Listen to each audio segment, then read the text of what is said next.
السلام عليكم ورحمة الله وبركاته. ازيكم يا حبايبي؟ عاملين ايه؟ يا رب تكونوا بألف خير. النهارده هنعمل كده حاجة حلوة كده على الصبح كده نفطر بيها. يعني تفطروا بيها بقى، تتعشوا بيها. هي بتبقى حاجة كده خفيفة كده وجميلة وصحية جدا. حاجة كده شبه الكيكة للناس اللي ما يعرفوهاش. هي حاجة اسمها بسيسة. بدقيق الذرة والدقيق العادي. بتبقى خفيفة جدا وجميلة وصحية قوي. نخش على المقادير. معايا هنا بيضتين. طبعا عشان خاطر البيض غالي، فانا طبعا جبت اتنين بس. البيضه طبعا عامله 6 جنيه ونص، فانا قلت خلاص كفايه اتنين، وبرضه هتتعمل برضه باتنين. انا كده كده عادي، كنت ساعات ما كنتش بلاقي غير آه، بيضتين بس عندي في التلاجة، فكنت بستخدمهم يعني. فخلاص يعني ايه، نشتغل بيهم وبرضه هيبقوا شغالين وتمام التمام. معايا بيضتين، ومعايا يبقى معلقه خل، ومعايا كوبايه الا ربع سكر، ومعايا كوبايه الا ربع زيت. طبعا السكر هيبقى حسب الرغبه، علشان خاطر احنا ما بنحبش الحاجه تبقى مسكره، بنبقى حابينها تبقى مظبوطه. الناس اللي بيحبوا الحاجه مسكره تبقى كوبايه كامله. خلاص. ومعايا كوبايه الا ربع زيت، ومعايا كوبايه لبن. لبن بلدي، لبن شركات، اي حاجه اللي يعجبكم. ومعايا كوبايتين من الدقيق الذره، بيبقى دقيق اصفر كده. بتروحي عند العطار وتقولوا له انا عايزه دقيق ذره. خلاص. ومعايا كوبايه واحده بس من الدقيق العادي، اللي هو اللي احنا بنعمل بيه الكيكه. خلاص، كوبايه واحده. ومعايا 2 فانيليا، ومعايا 1 بيكنج باودر. والبيكنج باودر عشان خاطر تجربوه قبل ما تستخدموه، حطوا حبه كده صغيرين. وحطوا عليها رشه خل، وشوفوا هتعمل فوران ولا لا. خلاص. ومعايا سمسم. معايا معلقتين كده حلوين سمسم.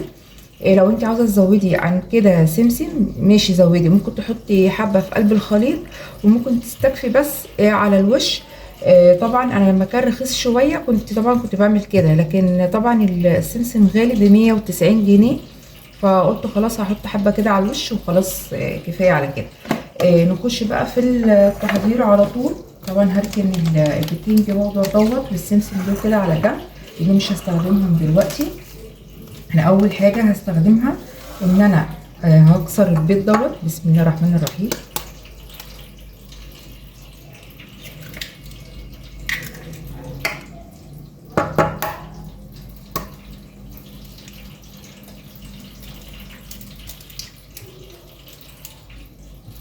وهحط عليه معلقه خل.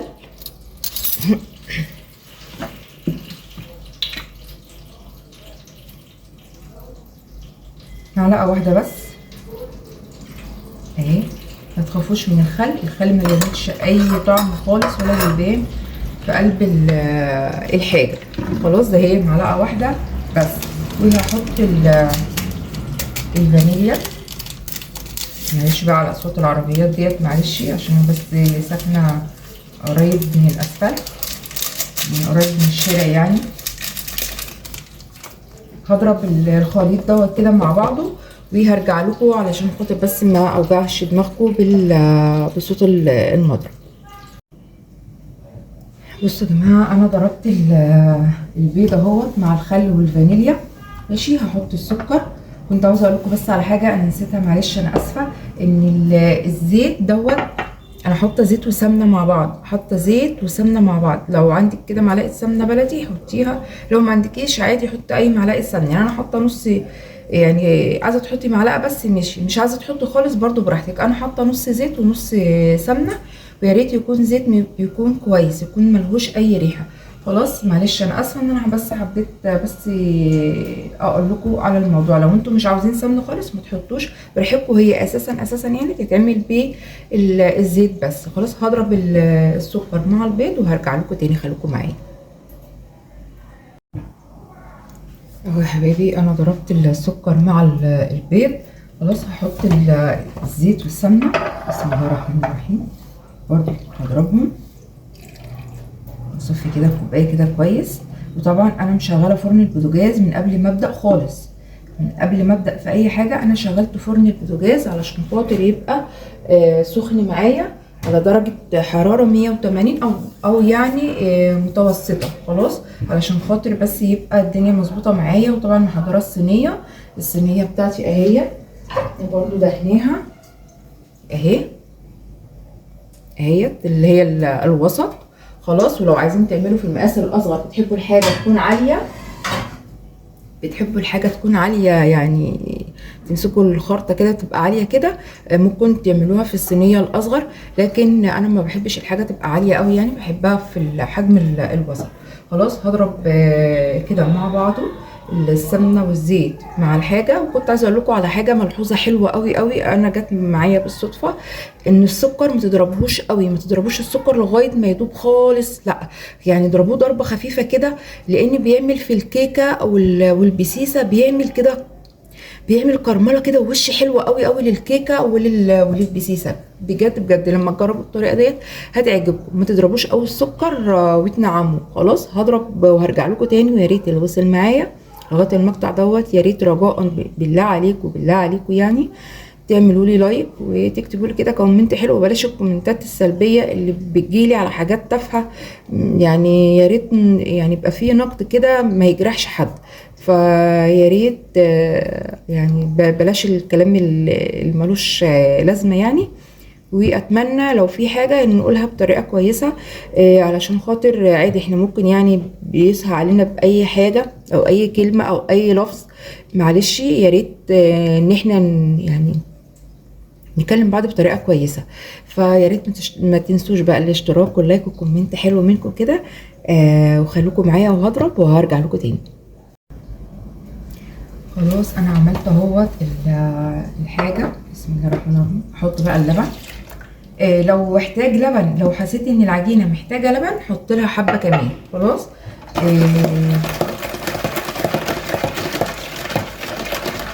ما نقولش بقى هي كوبايه لا، ممكن الدقيق ممكن يحتاج لبن زياده عن كده شويه. خلاص احط بقى بقيه الحاجه. بسم الله الرحمن الرحيم. انا مش عايزه اطول عليكم الفيديو والله، بس حابه ان انا اوريكم الحاجه. طبعا انتوا اشطر مني، بس انا طبعا انا بوري للبنات الصغيره اللي زي بناتي الحاجه بتتعمل ازاي.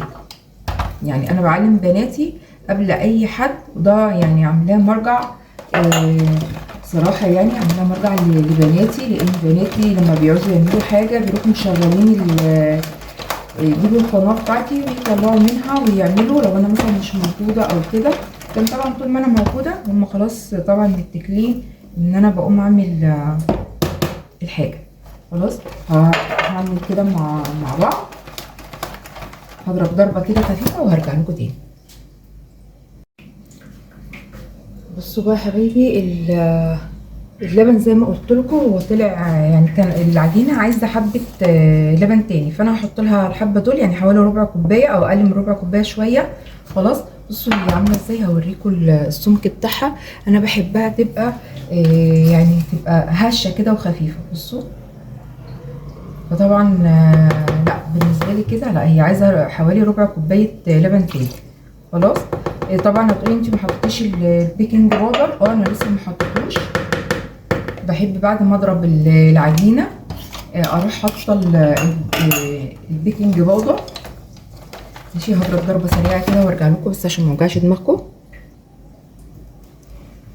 بصوا بقى يا حبايبي، بعد ما حطيت ربع كوبايه اللبن ماشي، انا ممكن بقى زي ما بقول لكم لو انتوا عندكم بقى سمسم وزياده وكده ممكن تحطوا حبه كده في العجينه برضو، بتبقى حلوه قوي قوي بصراحه. بتبقى يعني طبعا السمسم ده مغذي قوي وحلو قوي للذاكره، وفيه كالسيوم عالي للناس اللي ما بتشربش لبن. طبعا هو مفيد جدا. والناس برضو اللي ما بتحبش السمسم، يعني في اطفال ما بتحبش السمسم واي حاجه فيها سمسم ولا الطحينه ولا الكلام دوت. الحلاوه الطحينيه يعني بتقضي الغرض. فانا هحط بقى كده دلوقتي الكيس كله بتاع البيكنج باودر، وهضرب ضربه خفيفه واحطه على طول في قلب الصينيه. خلاص هضرب ضربه خفيفه كده واحطه في الصينيه على طول. يا حبايبي خلصت.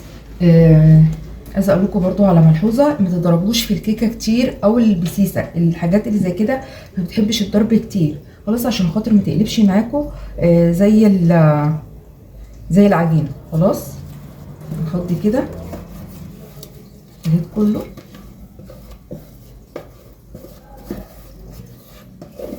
يعني الحاجه تبقى الضرب كده على السريع السريع كده، وانتوا بتكسروا البيض تخلي بالكوا علشان خاطر ميبقاش فيه قشرايه تنزل في الخليط وطبعا هتبهدل الطعم، يعني مش هتبقى حلوه خالص. ماشي، يعني خلي بالكم من الحاجات البسيطه ديت علشان خاطر ممكن تبوظ لكم الدنيا على حاجه كده تافهه. خلاص اهي هرش بقى السمسم كده على وشاء السمسم يا بنات، يا ريت تنقوه عشان خاطر ممكن يبقى فيه كده رملايه ولا حاجه. ساعات بيبقى فيه اكل عصافير اللي هو الدنيبه والحاجات ديت. رش بقى ايه السمسم كده زي ما انت عايزه، واروح احطها في قلب الفرن البوتاجاز زي ما قلت لكم. البوتاجاز شغال على 180 او نار وسط، لو اهدى من الوسط كده بحاجات بسيطه. خلاص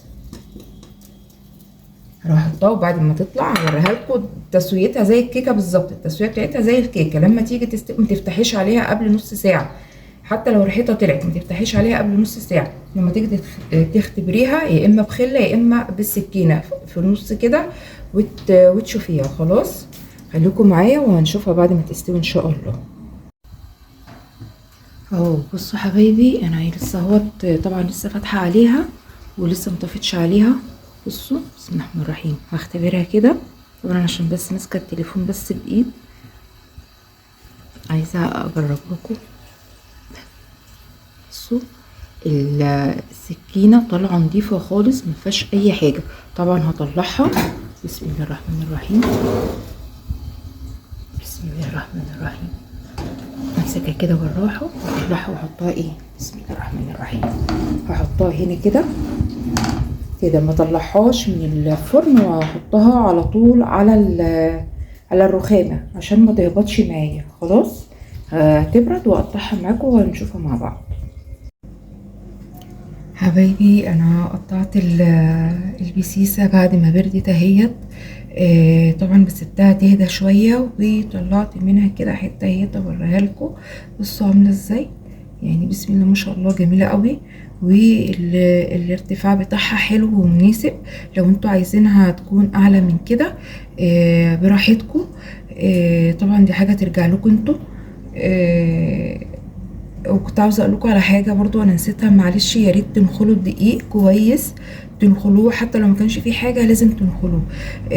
معلش انا اسفه لو انا طولت عليكم. بس حبيت ان انا اوريكم كل تفاصيل بتاعه البسيسه علشان في ناس ما تعرفهاش، والناس اللي تعرفها طبعا على راسي، وانتوا احسن مني 100 مره في عمايل الحاجه. بس انا حبيت بس اوري للناس اللي ما تعرفش البسيسه والبنات اللي زي بناتي. يا رب الفيديو النهارده يكون خفيف وما كنتش طولت عليكم، حقكم عليا لو طولت عليكم شويه. اقول لكم ايه، السلام عليكم ورحمه الله وبركاته. كانت معاكم هدى عبد الحكيم.